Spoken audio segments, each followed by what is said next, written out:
welcome back to Open Med School. Today we have got Dr. Aleena Elizabeth, consultant radiologist, who is going to discuss about imaging in stroke, the role of CT scan. Over to Dr. Aleena Elizabeth Andrews. Hello friends, so welcome to the next lecture in the stroke imaging series. In this lecture, we shall discuss about the role of imaging and the CT findings in infarct, ischemic stroke. So quick revision, we know that stroke can be due to two causes mainly. One is the ischemic, which accounts for about 80%, and the other can be due to the hemorrhagic one.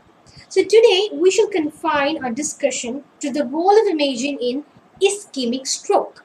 So there are two modalities that we have. One is the CT scan. This image is the CT. The other one is the MRI. In this lecture, we shall only discuss about the role of CT in ischemic stroke. So before going to topic proper, you should know the goals of imaging.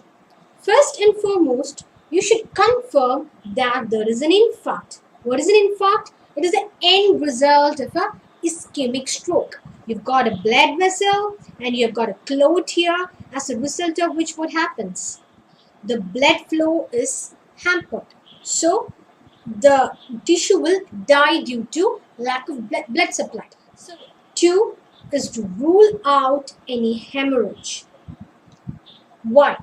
Because we know that the mainstay of treatment of ischemic stroke is to revascularize or undergo reperfusion. Our aim is to re-establish the flow either by giving anticoagulants or by giving antithrombolytics. Okay. So, if the cause of stroke is due to hemorrhage, very small percentage can be due to hemorrhage, that is intraparenchymal bleed. What happens when you're going to give this treatment? You're going to do more damage than good. So always remember, our aim is to rule out hemorrhage in suspected case of stroke. And finally, you have to select the candidates for reperfusion. So by the end of the series on stroke imaging, I'm sure we would have answered all the 3 questions. So, coming to the role of CT. Before going to the topic proper, you should know the merits and the demerits of CT. If someone were to ask you, is CT the investigation of choice for confirming infarct? The answer is no. Why? CT is not at all sensitive in picking up an infarct. Then why do you go for CT? So first let's take the merits. It's easily and readily available. So almost in most of the basic health units, reasonably good ones, you have got a CT. So in cases of suspected stroke, a patient has to confirm the finding. More importantly, his aim is to rule out what? Hemorrhage. Okay? So it's very easily available. And secondly, as I said just now, the aim is to rule out any hemorrhage. Why? Even if you're getting a normal CT, the patient may be still having an ischemic stroke. The clinician can give treatment if he or she is a candidate. But if there is any foci of hemorrhage, no, the answer is a big no. You're not supposed to give thrombolytic or anticoagulant therapy. So CT is excellent to rule out hemorrhage. So somebody may ask, why not MRI? MRI, it's a very time-consuming process. And to rule out hemorrhage, you need multiple sequences. Okay, not just one image is enough. You have to obtain multiple sequences. Only then you can confirm that it's a bleed. Because bleed has got various morphology in various sequences in MRI. So readily available to rule out hemorrhage, it is CT. Okay, it's less time is required. Maybe within 1 to 2 minutes, the process is over. And you don't have to worry about any contraindications of CT. The only risk with CT is what? Radiation. But you have to have a weighing between risk versus benefit. This is an emergency condition, so there is no question of postponing CT saying that there is radiation. No, that's a big no. So these are the merits by which you are opting for CT. Because now, what are the demerits? Just as I said, very less sensitive to detect stroke. An important point to remember is that if you're able to identify infarct on a CT scan, it means significant time has elapsed. That is, minimum 6 to 8 hours of onset has passed from the event of insult, right? And so it may not be useful to make a significant impact on treatment. So that is one of the greatest demerits of CT. So then small lacunar infarcts. What do you mean by lacunar infarcts? These are due to occlusion of penetrating vessels. Okay, they may be missed easily in CT. Even if a CT is normal, the patient may be having an ischemic stroke. You cannot pick those conditions. So keep this thing in mind. But still, we're going to, CT is the most common ordered investigation. Now, this is a very important concept. Time is brain. That is, the time of detection of the underlying pathology is the key to the prognosis of patient after treatment, or even key to deciding whether you can go for treatment or not. Why?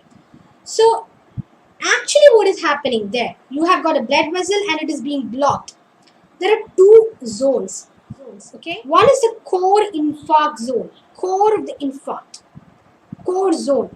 That tissue is dead and gone forever. That is, in surrounding that, what you have got? You have got at risk area, also known as the penumbra. So this is a very important concept. I'll be touching upon this in a separate lecture.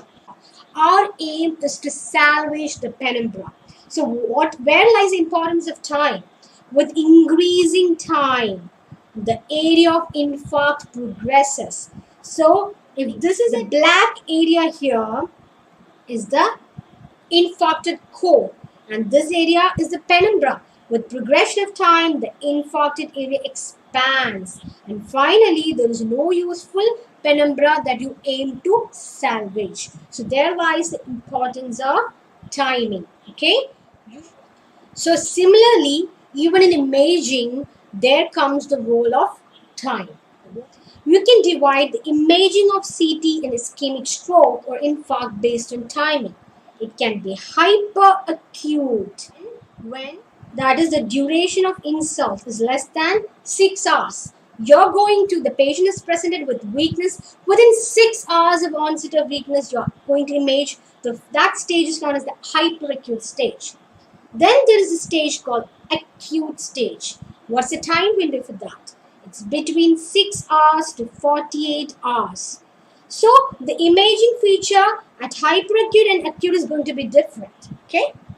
And then what is going to happen? Then there's a subacute stage where the duration is between 48 hours to 2 weeks. And finally, you've got a chronic stage. Okay? Now, we're going to discuss the signs that or the things that you have to go for or look for in hyperacute stage of infarct. First and foremost is the dense MCA sign. Dense MCA sign. We know that the most common territory affected in infarct is which one? Anterior circulation. And the most common vessel to be affected is MCA. So, dense MCA sign, as you can see, what do you see here? You see a thick, dense cord-like structure. What is that? It is a clot, either thrombus or emboli, lodged within the proximal M1 segment of MCA. You can see this sign, but you may not always see it. It depends on the etiology, okay? So if you're able to pick it up, you have to look for it. You have to look for it in cases of dense hemiplegia, in cases of suspected stroke, and if you report it, it can give a significant impact. Now, similarly, a counterpart of dense MCA sign, that is a second sign called MCA dot sign. So, what does it mean? You're going to see a hyperdense focus. See here. Where is it? It's within the sylvian fissure.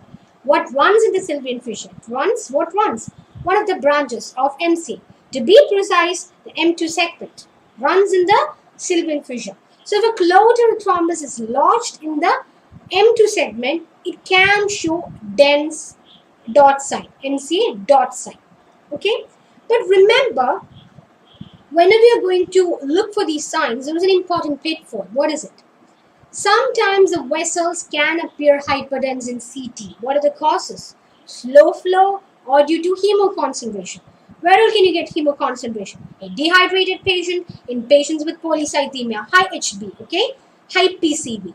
All these patients can too present with dense vessels, not just the NCA, but entire vessels in the brain, including the sinuses, including the rest of the vessels like the basilar artery, ACA, all those vessels, you can pick it up.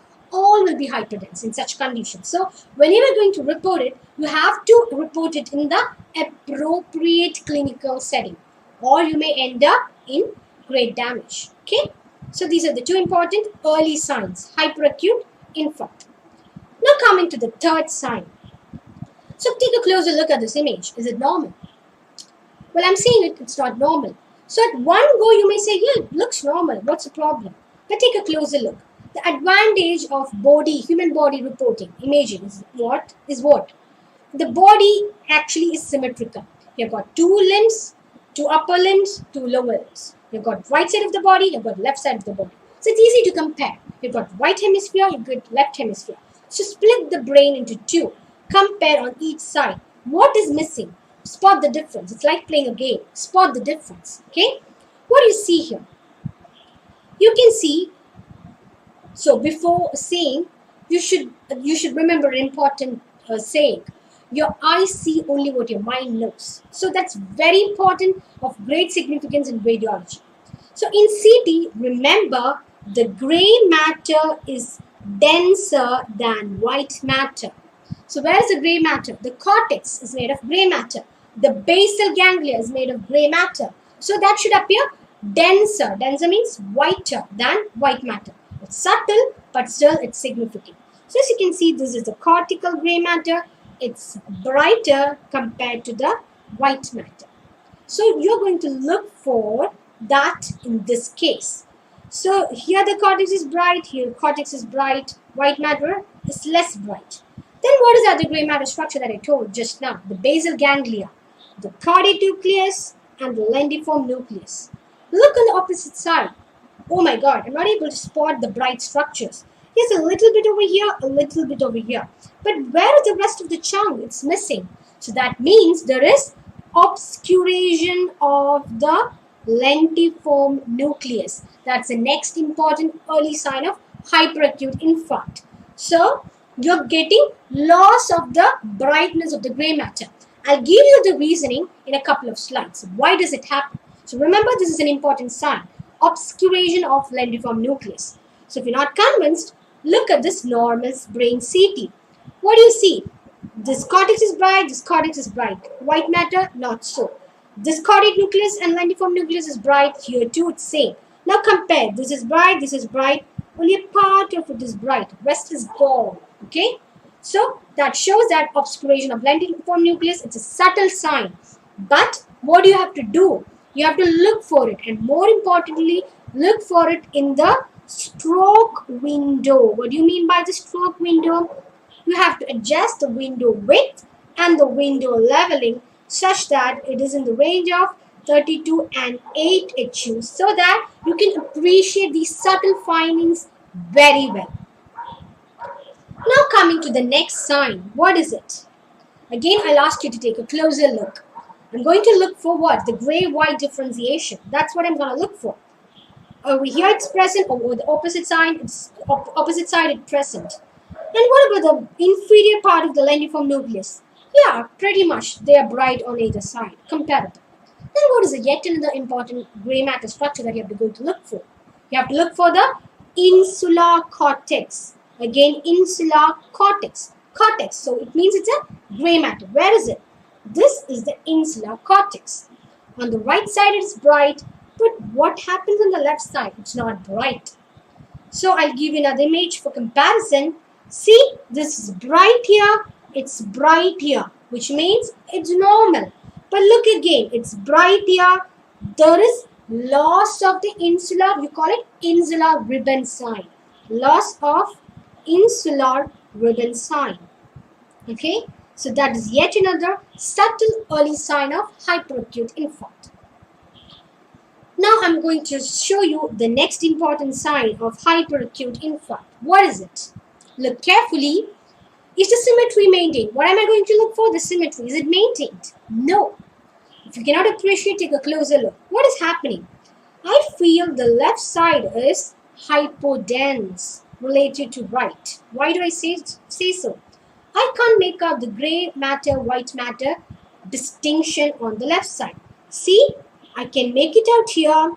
I can make it out up to here. But further that, it's gone.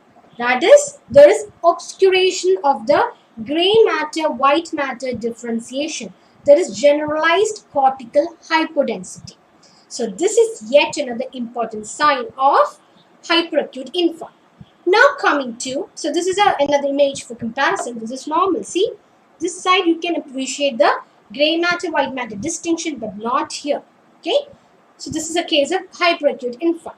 Now I'm going to give you the reason, the major concept behind what is striking in hyperacute stage. Now I'm going to give you the basis for picking up findings in hyperacute infarct. What is it? It is a cortical or gray matter hypodensity, be it in the signs of obscuration of lentiform nucleus, loss of insular ribbon sign, or the generalized cortical hypodensity. We are going to look for the loss of the hyperdensity of the gray matter. So as I said, in CT, the gray matter is more hyperdense than white matter. Why? The reason is that the gray matter has got greater cerebral blood volume than the white matter. Okay, so what happens in infarct, in ischemic stroke resulting in infarct, what happens? There is decrease in the cerebral blood volume, and the most of it is burnt by the gray matter, so its hyperdensity decreases. This is the most acceptable hypothesis behind these findings. The second important concept is that there occurs cytotoxic edema. What is edema? Edema, how does it appear in CT? It appears as hypodense areas. So, okay, clot is blocking the blood supply. There is decrease in the blood flow. So what happens? For the cells, the nutrients, the energy source is cut off. So what maintains the homeostasis? The sodium potassium ATPase. It maintains the homeostasis. So what happens if there is an energy failure? This pump fails. And what happens when the pump fails? The cells will become edematous. There is influx of water. The cells will become edematous. So in early stage, it is cytotoxic edema. And as the time progresses, there is a break in the blood-brain barrier and you get vasogenic edema. So the second reason for the loss of gray matter hyperdensity is said to be the cytotoxic edema. But the more acceptable theory is that there is decrease in the cerebral blood volume and hence making these subtle signs that you have to look for in hyperacute infarct. So summarizing the hyperacute infarct findings, there is dense MCA sign, then there is MCA dot sign, then there is obscuration of lentiform nucleus, then there is loss of insular ribbon sign, and finally there is cortical hypodensity, making the gray-white matter differentiation difficult or indistinct. Okay, now coming to the imaging feature of acute infarct. So this is very apparent. Anybody can say, okay, the left side is abnormal. What is abnormality? There is generalized hypodensity. So what is happening? This is the imaging feature of acute infarct. And remember, any pathology other than hemorrhage usually becomes hypodense on CT. Then why do you call this infarct? It is following a vascular territory. Very important. A hypodensity following a vascular territory and also causing loss of gray matter, white matter differentiation is the key to identify acute infarct. Okay. Okay, so this is the reason why what I said. By this time, if this finding we will not miss in CT. By this time, most of the damage is done. Okay, so remember, acute infarct, two features: hypodensity. What kind of hypodensity? That respects the vascular territory, and there should be loss of gray matter white matter differentiation.